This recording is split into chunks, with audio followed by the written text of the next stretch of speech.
الحمد لله الذي نحمده ونستعينه ونستغفره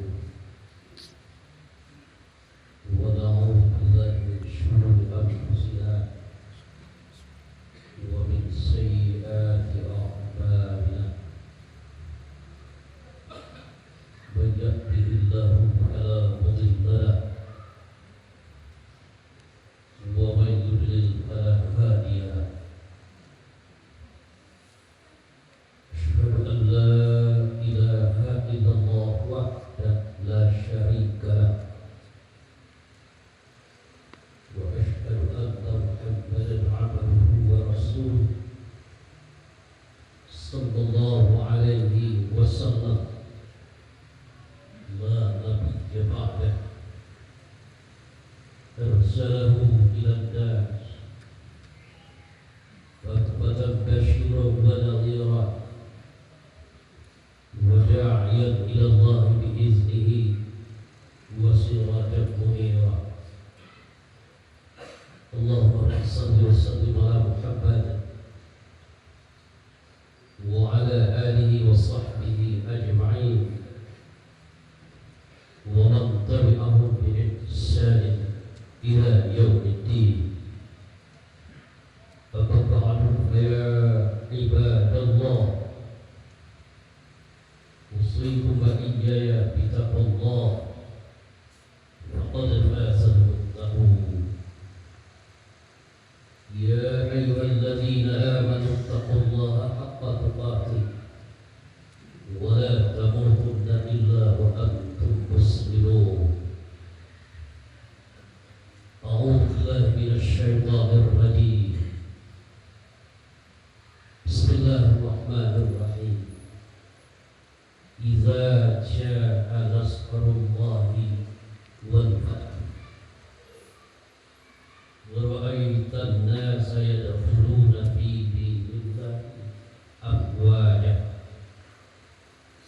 فسبح بحمد ربك واستغفره إنه كان توابا إذا جاء نصر الله والفتح apabila datang pertolongan Allah maka pasti kemenangan datang. Engkau melihat Muhammad akan masuk orang dalam Islam dalam hal ramai-ramai berbondong-bondong, maka bertasbihlah dengan memuji Tuhanmu, mohon ampunlah kepadanya, dan sesungguhnya Allah Maha Penerima Taubat. Kita bersyukur kepada Allah Subhanahu wa Ta'ala. Alhamdulillahirrahmanirrahim. Jumat ini Jumat perdana bulan Safar 2 Safar 1445 Hijriah. Secara negara kita baru saja kemerdekaan yang ke-78 kemarin. Mudah-mudahan negara kita semakin teman, negara ini makin maju. Salawat dan salam kepada Nabi kita Muhammad sallallahu alaihi wasallam. Allahumma shalli ala Muhammad wa ali Muhammad. Landasan berdoa kita ini surat An-Nasr. Surat ini surat Madaniyah, tapi turunnya di Makkah karena setelah hijrah Nabi turun ayat ini. Apa kaitan ayat ini dengan hijrah? Sedikit. Hijrah itu perintah Allah kepada Nabi. Secara lugawi, perintah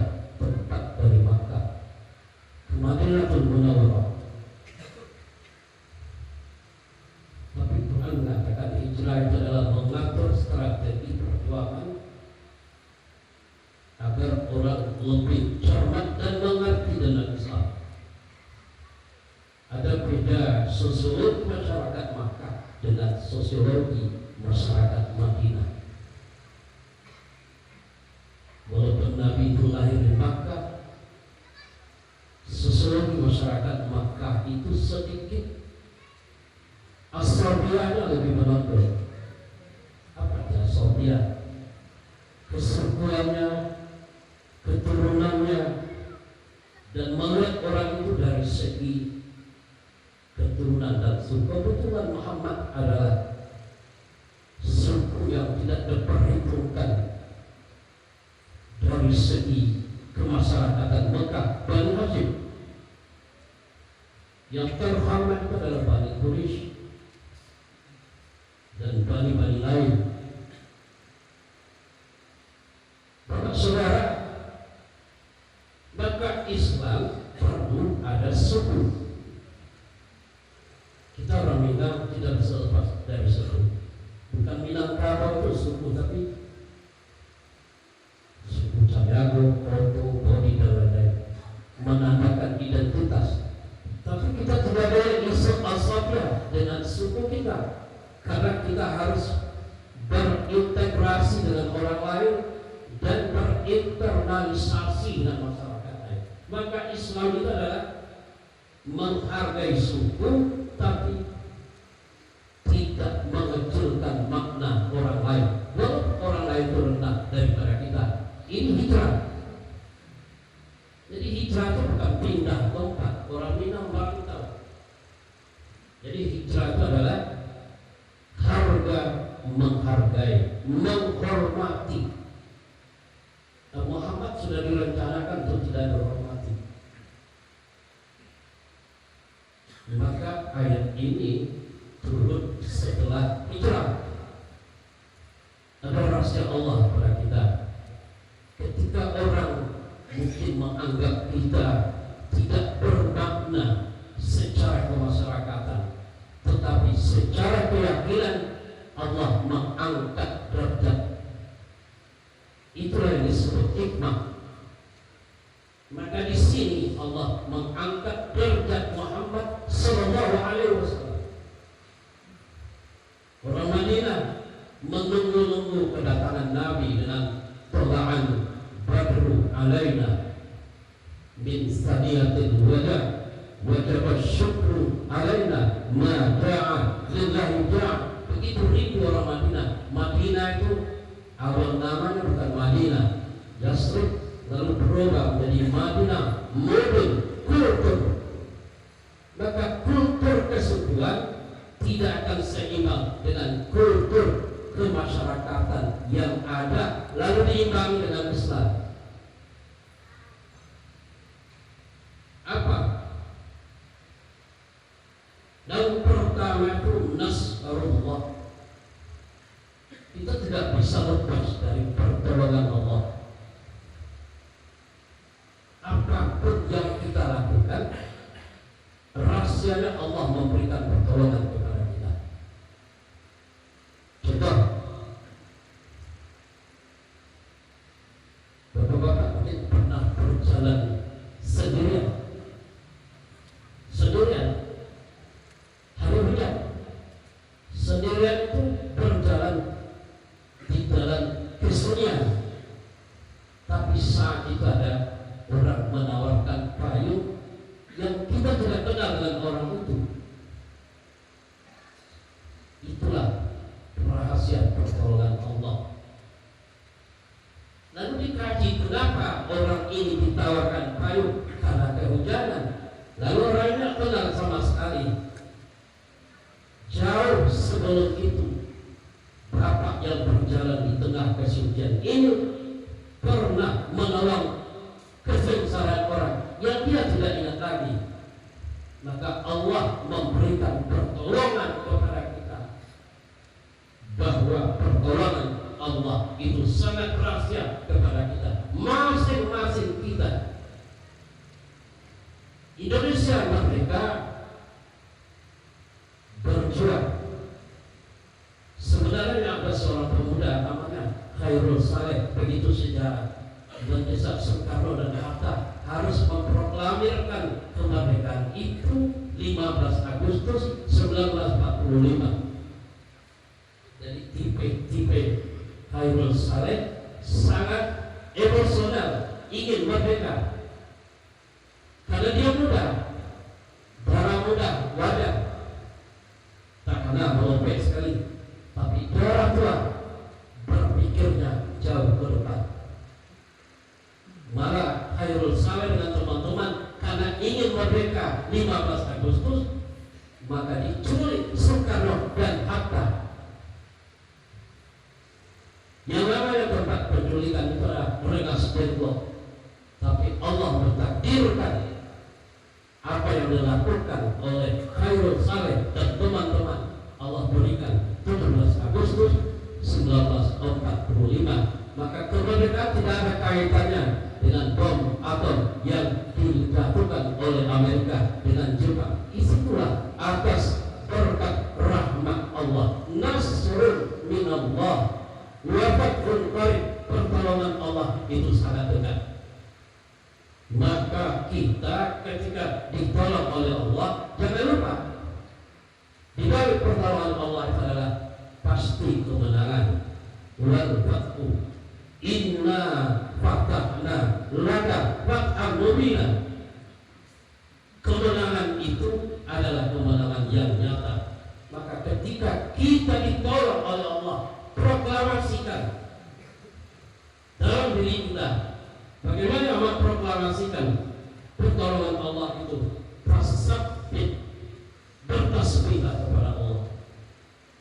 Kalimat tasbih itu sangat pendek, subhanallah.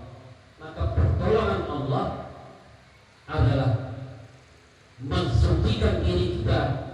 Ketika kita sebelum ditolong oleh Allah, mungkin ada satu kesalahan atau beberapa kesalahan, tapi Allah masih sayang kepada kita.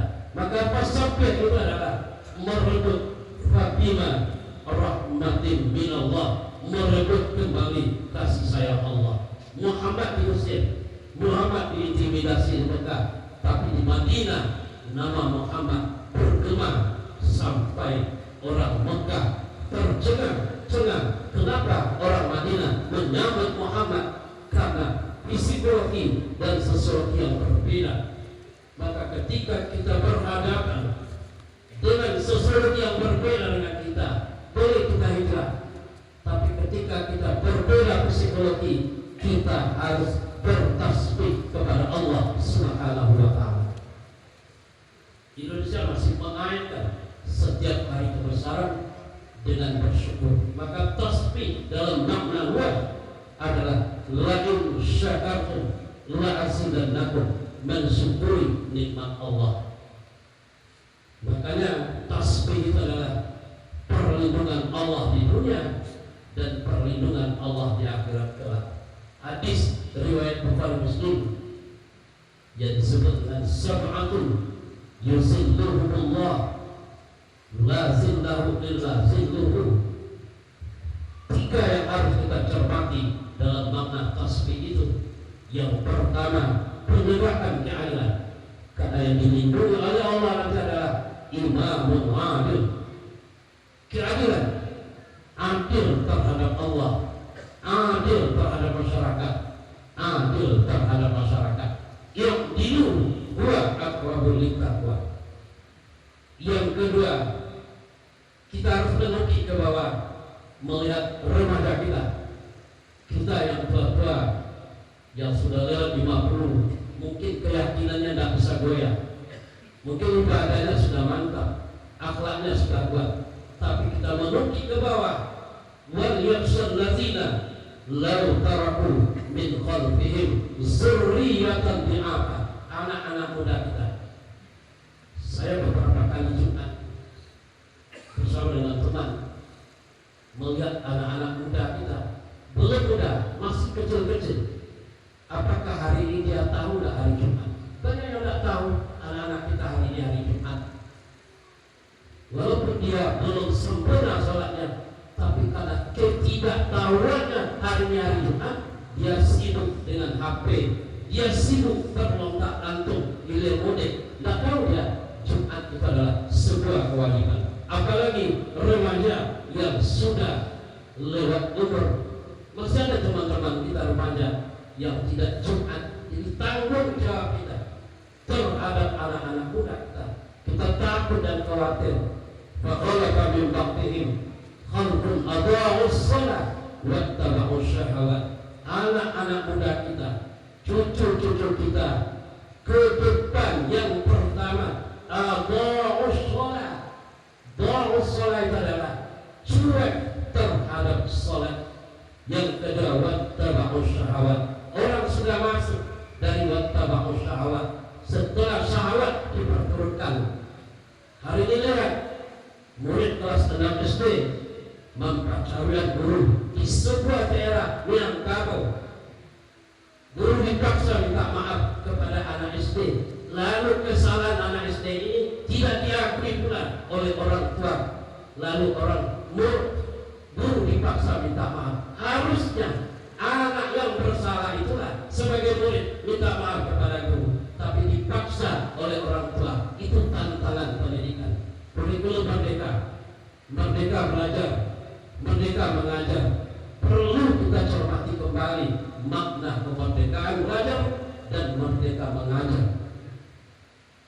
Perspektif yang ketiga, perspektif dalam makna luas adalah masjid dan memanage masjid secara baik. Kampung Manggis ini itu dekat tempat tinggal kita akan ada masjid baru namanya Masjidil Aqsa. Itu sudah disepakati namanya. Ini masjid terbaru juga beberapa tahun. Di Pecalang ada masjid yang baru dan musola Nurul Yakin di tanah. Itu antara Masjid Tauhid dan Masjid Uswah Hasanah dekat ada dibangun satu masjid namanya Masjid An-Nur. Boleh-boleh saja masjid berkembang, tapi yang kita khawatirkan, pernahkah kita berpikir memanage masjid secara tertib, memanage masjid secara baik untuk ke depan? Hari ini ada forum komunikasi pendidikan bahwa masjid online, anak-anak muda kita tidak tertarik dengan masjid. Wa qalbuhum mu'allaqun bil masajid. Maka kemerdekaan tidak berhoyak-hoyak. Kemerdekaan bukan hanya sekedar epilog, tapi kemerdekaan menegakkan keadilan. Kemerdekaan memperhatikan nasib anak-anak muda kita, dan kemerdekaan tidak bisa lepas dari masjid. Fa'tabiru ya ulil absar la'allakum tuflihun.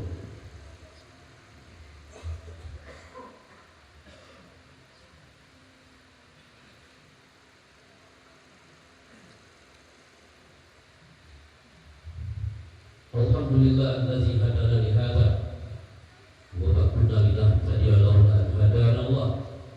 Asyhadu an la ilaha illallah wahdahu la syarika lah wa asyhadu anna Muhammadan 'abduhu wa rasuluh la nabiyya ba'dah. Faqulu fa ya ibadallah usikum wa iyaya bi taqwallah faqad faza al-muttaqun.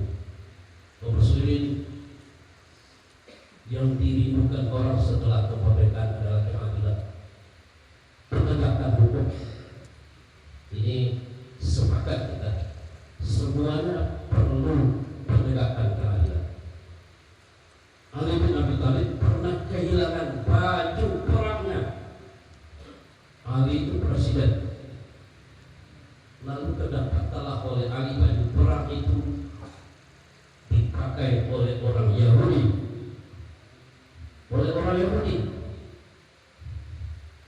Ali menuntut ke permukaan pengadilan.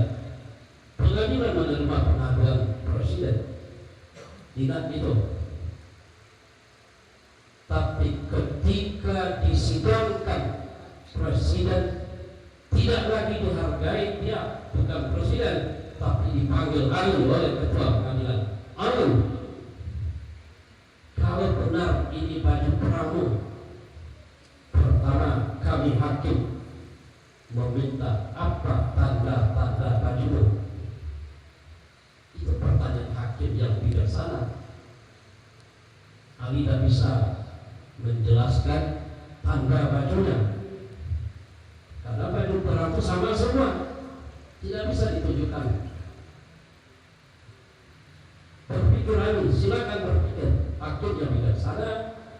Padahal yang dituntut di muka persidangan itu adalah orang berbeda keyakinan Yahudi. Kalau Tuan Ali tidak bisa menunjukkan tanda baju, maka ini bukan baju milikmu.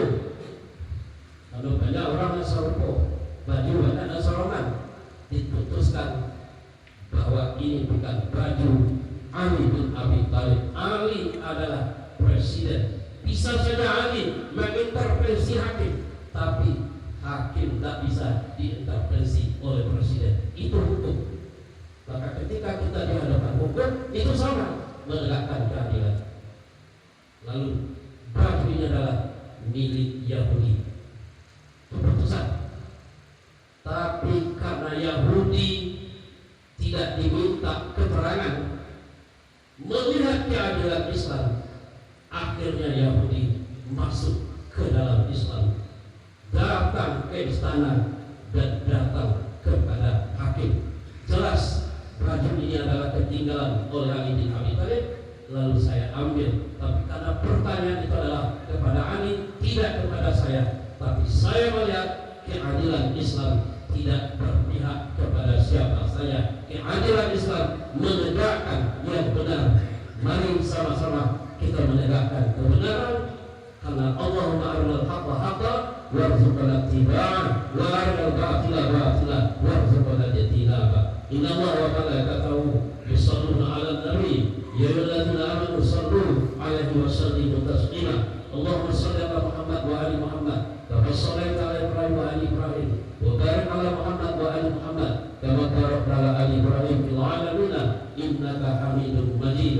Allahumma ighfir lil mu'minina wal mu'minat wal muslimina wal muslimat al ahya'i minhum wal amwat fil barri wal bahri ya rabbal alamin. Allahumma rabbana zalamna anfusana wa in lam taghfir lana wa tarhamna lanakunanna minal khasirin. Allahumma rabbana hab lana min azwajina wa dhurriyyatina qurrata a'yun waj'alna lil muttaqina imama. Rabbana atina fid dunya hasanah wa fil akhirati hasanah